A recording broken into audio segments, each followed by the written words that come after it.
I'm Kevin Sterling, and I am here opening up this wonderful YouTube channel for Sterling Organ House with my good friend Andre Leonard. So happy to have you here today. Happy to be here. And we're very excited because tomorrow you're going to play a concert here, and we're going to have a great time. Andre, this will be the third time that you have played here, and every time it's just been better than the last. So I'm really psyched and enthusiastic about having you back. So thank you so much. Thanks for having me. Thanks for agreeing to do a little interview to inaugurate our YouTube channel.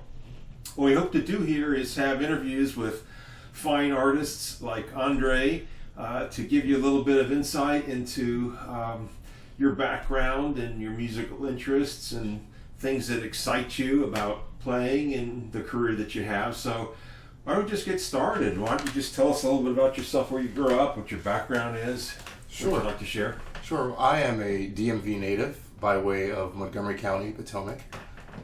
Been here my whole life. I went away for college, came back. So yeah, this is what I consider home. And when you say DMV, give us a little insight into that. DC, Maryland, Virginia is the acronym for that. But I'm on the Maryland side by way of Montgomery County, Potomac, Maryland. Went to high school, went to Walt Whitman High School. So yeah, born and bred here in the Washington metropolitan area. Cool. Now I remember my own, looking back on my own high school career, or high school time you could say, it was a very, very critical period of my own life. And I had some mentors, at that very important age that really gave me a different direction. So I'm wondering if you can identify anybody like that from your school years that really kind of either took you under their wing or said something that kind of turned you in a new direction. Actually, yes. And one of my mentors I'm actually very much still in contact with. We have a very good relationship. His name is Everett Williams. He's a fabulous organist. He's the director of music at Asbury United Methodist Church downtown. He ran the music program at Bethesda Chevy Chase High School as well as Walter Johnson High School, and directed the Montgomery County Honors Chorus, and was a mentor to me. I studied briefly with him piano.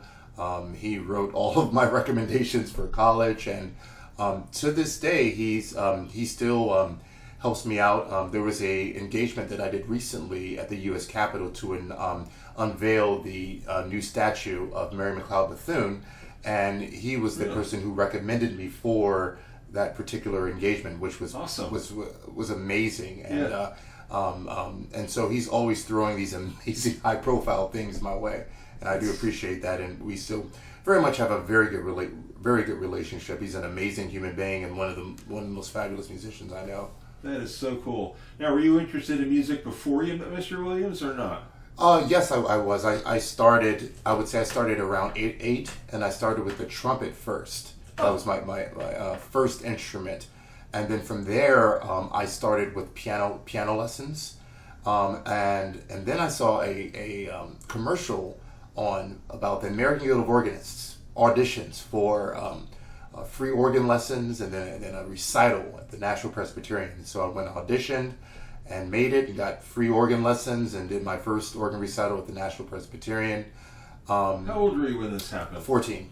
Oh my goodness. So you've been at the organ and the piano for a long time. For a very long time. Okay, wow. And then later on, I started with composition. I started taking composition lessons, and I competed in high school in a competition sponsored by the NAACP called ACSO, Academic, Cultural, Technological, Scientific Olympics, is the acronym. So, and I did that for 3 years, sophomore through senior year, and then went to college. Decided that I wanted to pursue it further, and went to college for music composition and piano, and minored in voice. Okay, so where did you go to college?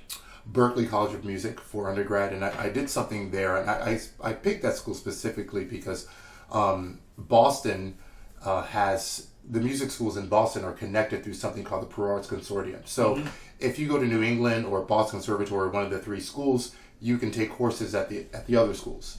So I did, growing up in church, I did gospel and other genres, and I was taught by my mentor, the more you do, the more you make. And so I wanted to try to take advantage of as much as I could.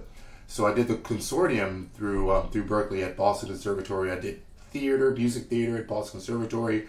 I did all my classical stuff, composition and piano in New England, and I did all the film scoring, composition, jazz, etc., gospel at Berkeley. So I had a well-balanced diet of music. Yeah, in well, Boston. that would explain how you're able to presently coach so many different ensembles. You were saying earlier you were coaching a group of students who were performing Midsummer Night's Dream, and so your repertoire is broad. I like to think so. I like to try, because of the training that you've had. Mm-hmm. Yeah. I remember at one point two things I want to delve into a little bit because they were very interesting to me. The other day we were just together at the Shrine for an organ concert in D.C. And you mentioned that you had given an audition at the Shrine. You had played at the Shrine. Tell us a little bit about that. It was an organ performance, I take it.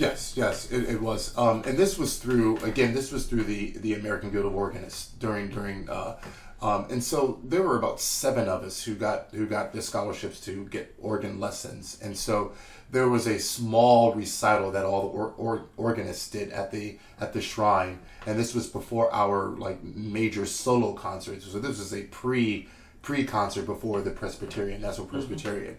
And I enjoyed it immensely. And actually, because of that, I decided to I applied to Catholic University early and got an early admission my junior year. So that was going to be my safety school. So I could go here, and they have the organ. It's close to home.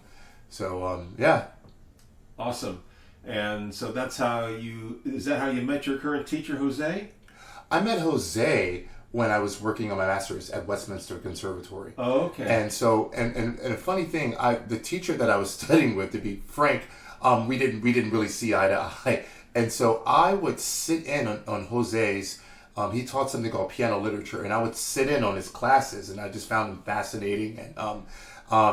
And I didn't study with him at Westminster. I studied with him after Westminster. He moved back to this area, and Catholic University actually hired him on staff, and he was one of the judges for the Washington International Piano Competition. And that's where we rekindled. And he was actually friends with a colleague of mine, Bob Snyder, who, and so after the finals, we spoke, I recognized him, and he recognized me, and then we ended up taking lessons after the competition. And very happy that I did that because I'm not even the same pianist that I was pre-Jose and post-Jose. Yeah. I mean, from everything I've heard, it sounds like the chemistry is really there, but he's not an easy teacher to work under. No, it's a whole lot of tough love. You have to have thick skin, very thick skin. Yeah. Very cool. Another notable teacher that you mentioned as having influenced you, again going back to the organ, is Diane Bish. How does she play in your? Well, during the early AGO days, when I initially got accepted with the AGO for the scholarship and concert, I would watch religiously. I'd watch a show that she did called the Joy of Music. Oh yeah, Diane Bush, and it was just, and she would always have these very famous. Yeah, all of these places around the world where she played these organs around the world. I thought it was just so amazing, and watched the show religiously, and for a period of time I wanted to be a concert organist, and so the piano kind of sort of took over. But at one point I wanted to be a concert organist before I wanted to be a concert pianist. Really? Yeah. Interesting. Okay. Well, let's go there. The piano took over. That's been your main instrument since. Okay. So talk a little bit about that. I mean, just in terms of the music that you play, are there particular composers that you really have fallen in love with, that you gravitate towards, and so to speak couldn't live without? And that's a hard question. It's like asking a parent, like who's your favorite kid. But I do have composers that I'm very much bound to, and I would definitely put Bach at the top of that list. I don't think I would have said that maybe 2 years ago, but I've been having this recent love affair with Bach. I really just appreciate it. Just feels it feels. For me, not to be sanctimonious, it's the closest thing I feel to God when I'm really in that zone and playing Bach. That's definitely a composer I could not live without. And then all the other composers sort of fall after that. Couldn't live without Chopin. Definitely could not live without Beethoven. I have definitely have a connection with Beethoven as well. And recently, having a new appreciation for Brahms. Brahms loved Bach, and you could really tell in his music the intricacies and the inner voices, and in order to love Brahms, you have to love Bach, and so I definitely see the connection there. Cool. And recently, you won the gold medal in the silver stream at the Boston International Piano Competition. Congratulations on that. And your recital tomorrow is kind of like a victory lap. Coming back from that competition. I understand that in the final round you played a major piece of Mendelssohn that you've fallen in love with. Tell us a bit about that. And I want to start. Mendelssohn is one of those other composers I'm sort of having this new love affair with as well. The piece that I played is the Mendelssohn Series of Variations, Opus 54, and I've been playing the piece for about 5 plus years, and it's a piece I hold very dear to my heart. When I was in Puerto Rico for the Puerto Rico International Piano Festival, I did a workshop with a pianist by the name of Susan Starr, and she teaches at Curtis Institute, and a phenomenal teacher. Bob Snyder studied with her. She takes on a lot of prodigies, and she came in second to Vladimir Ashkenazy in the Tchaikovsky International Piano Competition. Not shabby. It was very intimidating, actually, but I was like, you know what, I'm going to jump in the fire, whatever. I have everything to gain and nothing to lose by doing this. And did the workshop with her, and had probably one of the best performances I've ever had after that. Awesome. And did everything she told me to do, and so ended up keeping that piece in my repertoire, and always I always had great performances with the piece, because it's something that I don't even look at. I look at it as something that is now a part of me. I can comfortably say that. There's some pieces take a while to sort of like marinate and before it's ready for consumption by an audience. And that's one of those pieces where I don't even have to think twice. It's just a part of me. And it took a while to really, truly understand it. It's a very sophisticated piece. Mendelssohn, when he composed the piece, he composed it for Beethoven to raise money for a statue in his hometown of Bonn, Germany. Right. And he wrote it in the style of Beethoven. So it has these Beethoven kind of like forte piano, and it's jumping all over the place. And so for that very reason, I liked it, because it's very schizophrenic in the Beethoven way.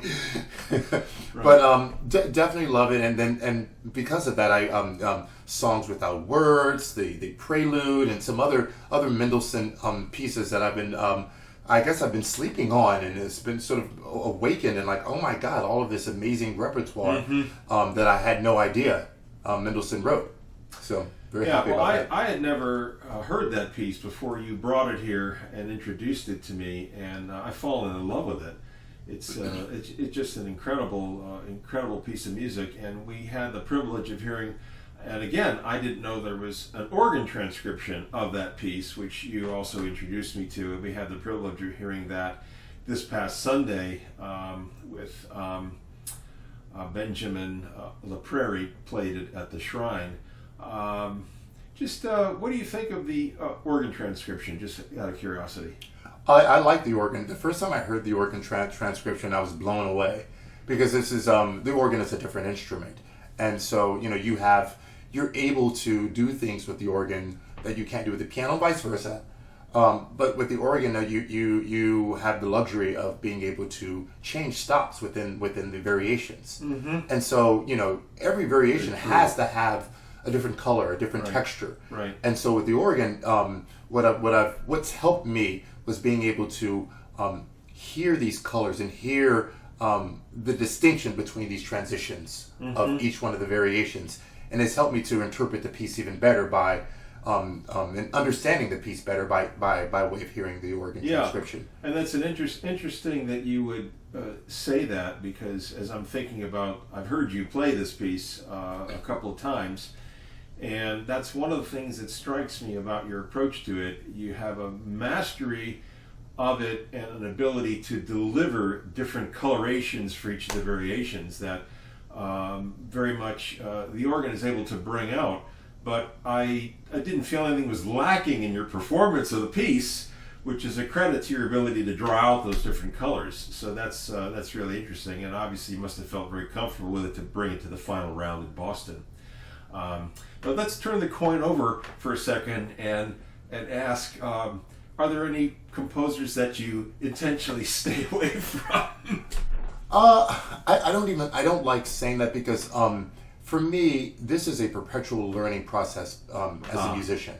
When I listen something of a trick question. Yeah, when I listen to recordings of myself from last year, I'm like, oh, I'm not even the same. Right. You know, just in this this year, there are things that I've learned really geeking out and watching videos about Susan Starr, John Browning, all of these people who came before me in terms of the Russian technique, German technique. Right. They're always learning. Yeah. They're always learning. Seymour Bernstein, when he was 91, he was like, finally now I think I'm like good. He said that at 91, and right. This is Seymour Bernstein.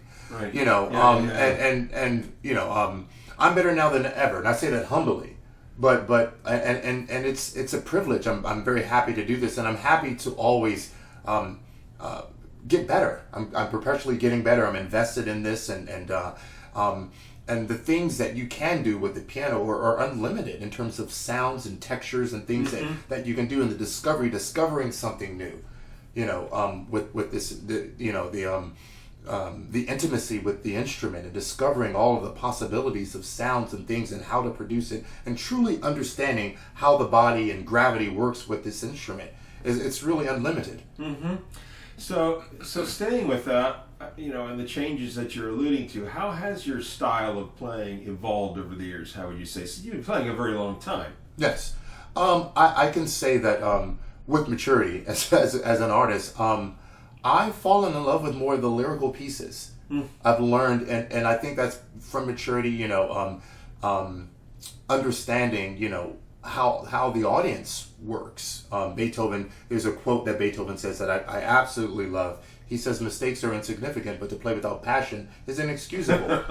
You know, and people won't remember how fast you played. They're going to remember the way you made them feel.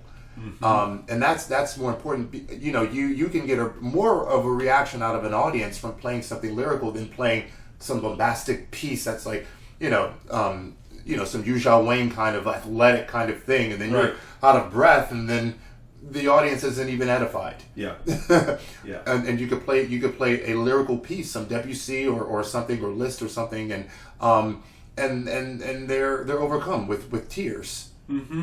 Mm-hmm.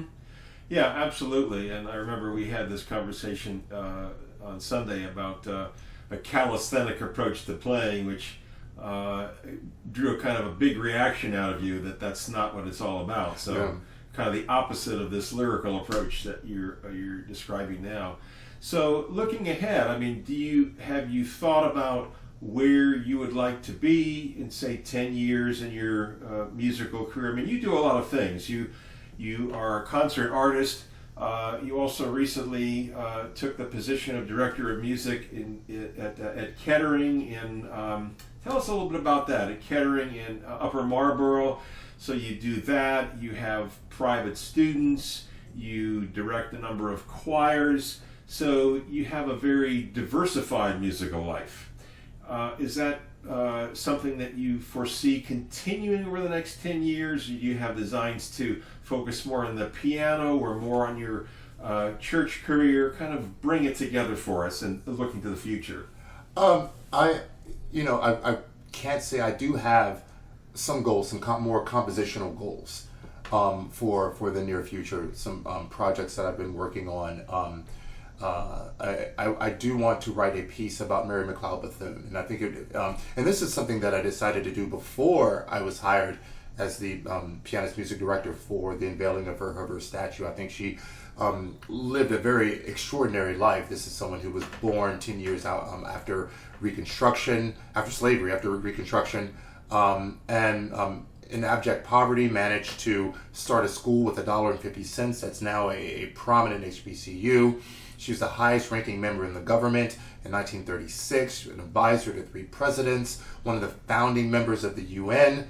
This is a phenomenal life that she led, and it's empowering and inspirational, and things that I didn't even know, that I didn't learn in history, but I think it needs to be on the forefront. And obviously there were some insurmountable odds that she had to deal with, being an African American and a woman during the turn of the century, going into the beginning of the 20th century.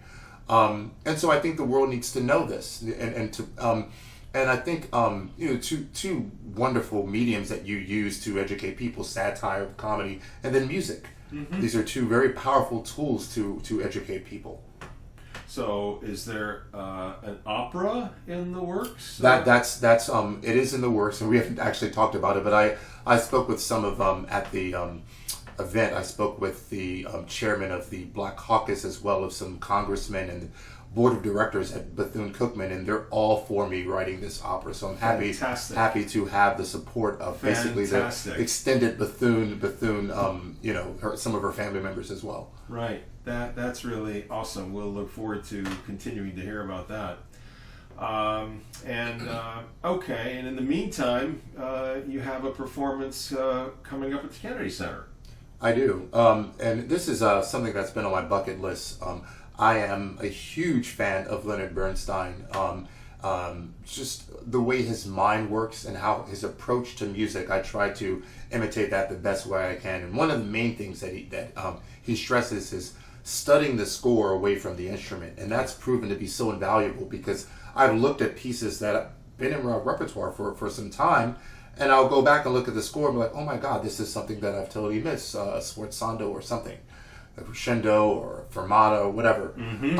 And so he really stresses really studying the score, and I've learned studying the score, I can have better practice sessions with just studying the score than if we're actually at the instrument, because I'm forced to really be engaged and intentional with what I'm looking at, as opposed to getting lost and maybe disregarding something, not intentionally, but we have the propensity to do this sometimes as musicians, because we get so caught up in the moment. So it sounds like what you're striving for is a balance between scholarly attention to the score and the detail, and then that freedom of expression which comes from having done that, and then approaching the keyboard with that kind of under your belt or in your consciousness, so to speak. Yes. Yeah. And going back to the Bernstein, the Kennedy Center, again, this was the first piece performed at the Kennedy Center. And unfortunately, back then, in the early 70s, it got bad reviews, because Washington was a lot more conservative back then, and Bernstein intentionally, in the Mass, made fun of everything. He made fun of religion, he made fun of politics, and it wasn't well received. And now it's considered to be one of his greatest works. Fast forward 51 years later, and it's considered to be one of his greatest works. And I think it is compositionally, I think it is his magnum opus, the Mass, because it was in the latter part of his composition. He was still conducting, but this is one of the last major works that he did. And I truly believe that that's his magnum opus. Tell us about your participation in the performance at the Kennedy Center. So I will be performing with a number of groups combined. It's sort of like a compilation of professional groups. The Heritage Signature Chorale, some members from the Choral Art Society, some freelance members from the Washington Opera. So it's a compilation of different singers. We'll be performing this with the National Symphony Orchestra, and there are 3 performances, 15th, 16th, and 18th, I believe. I'm looking forward to it. I'll be there on the Sunday matinee. Can't wait. It sounds really exciting. Well, this has really been great. Really good to to hear what you're doing and your thinking about your career and your approach to music. It's been very enriching to get to know you better. Turning a little away from your musical career, say a few words about some of the other things that you like to do that are not related to music, to give us a kind of broader understanding of your life. Sure. I love the water, although I'm a fire sign, but I love the water. I think this is my fourth boat that I've owned. I currently own a boat. There's something so tranquil about the water. It's so inspirational, and I've even scored music just from the inspiration of just being on the water. It's something. It's the same feeling that I had when I discovered that I'm going to be playing the piano for the rest of my life. When I started taking piano lessons, when I discovered the water, and maybe there's some sort of connection with this, but love kayaking, love anything that has to do with water. I decided that I was going to run for office late last year, by way of DC, local politics in Washington, DC. I am an educator, and there are some things that I saw in Washington that sort of raised my eyebrows, the disparity within the educational system in Washington. When we're in the Washington metropolitan area, and we have the surrounding counties that have the best schools in the country, and then in Washington you have schools in certain wards that these schools are below reading comprehension, which I find is unacceptable. When, and going farther into this, I looked at some of the statistics and looking to see that these teachers are being paid some of the highest salaries, that the students receive more money than any per student than most of the students in the surrounding areas. And so there isn't a shortage of funds to within a 40 square mile radius. And so I was like, well, I could sit here and fuss about it, or I could do something about it. Now, unfortunately, I contracted COVID in January, and I think it was from the Andre Leonard concert, and I was bedridden for a month. So I am a living miracle that because I honestly thought I was going to check out of here. I've never been that sick before. Excuse me. But I do plan to run again. I had to put the campaign on hold because of COVID, but I do. It's not going to stop me. I do want to run for Ward 6 for Board of Ed. They were pushing me to run for council or mayor, but I was like, no, I don't want to talk about stop signs. I want to talk about the real infrastructure of society, which is education. Well, kudos to you. I can't imagine how you would think of where you're going to put this in the context of the rest of your life, because you have so many things that you are doing already and doing so well. And I applaud you for the interest and effort in getting involved in politics. Lord knows we need people with your vision, background, and caliber to get involved. So that's amazing to me, but very, very I applaud you for your efforts there, and wish you success in a future campaign. Although I must confess, I'm more enthusiastic still about seeing the opera score coming forth. So hopefully we'll get to enjoy both ends of your talents. It's going to require a lot of time management, but I'm going to try to make it work.